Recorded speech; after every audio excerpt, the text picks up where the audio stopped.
बोल जयकारा, बोल मेरे श्री गुरु महाराज की जय, बोल श्री परमहंस दयाल जी महाराज की जय।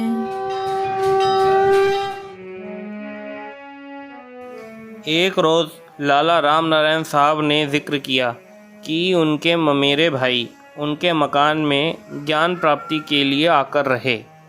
कुछ अर्सा बाद उन पर एक छाया का विघ्न हो गया और एक जिन उन पर आने लगा। यह जिन बड़ी अजीब अजीब बातें किया करता था। एक रोज़ लाला साहब उस मरीज़ के वास्ते तावीज़ लाए तो उस जिन ने कहा कि जनाब, ऐसे तावीज़ और गंडों से हम हरगिज़ नहीं जा सकते, लाओ एक नहीं 10 तावीज़ बांध दो।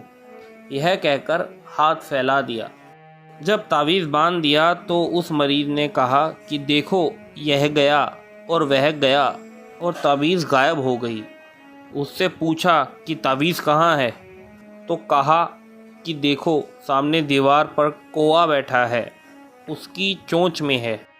देखा तो वाकई कोए की चोंच में वही कागज़ मौजूद था।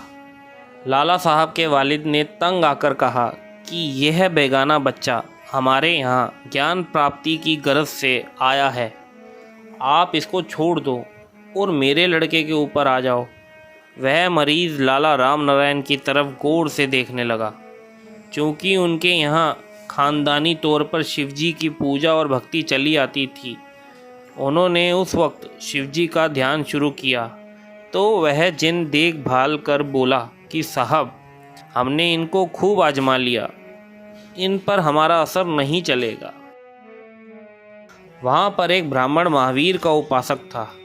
हर 8वें रोज़ यानी मंगल के जिस वक्त वह पूजन से उठता था तो भूत प्रेत के मरीज़ उसके दरवाजे पर आ जमा होते थे। वह सबको एक एक चांटा रसीद करता था और वह चंगे हो जाते थे। यह खबर सुनकर लाला साहब भी एक दफ़ा उस गरीब को वहाँ ले गए। जिस वक्त ब्राह्मण साहब ने बाहर आकर उसको देखा, बस दबादब चांटे लगाने शुरू कर दिए। 2-3 हाथ खाकर वह जिन बोला कि बस साहब, मैं मरा, अब जाता हूँ, आइंदा हरगिज़ नहीं आऊँगा। उस ब्राह्मण ने कहा कि देखो, याद रखना, अगर अब के कभी इधर का रुख किया तो जान से मार डालूँगा। गरज फिर उस लड़के पर कभी विघ्न ना हुआ। कनिष्ठ देव भेंट पूजा से राजी होते हैं।